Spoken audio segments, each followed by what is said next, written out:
বাবা সোফায় বসে পত্রিকা পড়ছিলেন। এমন সময় তার 4 বছরের বাচ্চা এসে তাকে ডিস্টার্ব করছিল।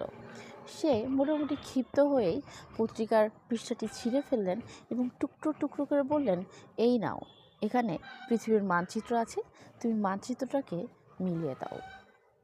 ছেলেটি যথারীতি খুব কম সময়ের মধ্যেই মিলিয়ে ফেলল। বাবা আশ্চর্য হয়ে জিজ্ঞেস করলো, তুমি কিভাবে পারলে? তখন সন্তান বলছে, তুমি যে পেপারটি পড়ছিলে তার অপোজিট পাশে একটি মানুষের ছবি ছিল। সেই মানুষের ছবি দেখে দেখেই আমি পত্রিকাটি মিলিয়েছি। ঠিক গল্পটির মতোই আমরা যদি চিন্তা করি, আমরা কিন্তু আমাদের জীবনের অনেক সমস্যা একটু উল্টো করে ভাবলেই খুব সুন্দর করে সঠিক সমাধানে পৌঁছাতে পারি।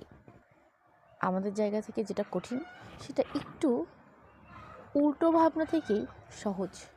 কাজেই দুশ্চিন্তা না করে জিনিসটাকে ঘুরিয়ে, জিনিসটাকে আরও সুন্দর করে মডিফাই করে ভাবতে শিখি। ধন্যবাদ।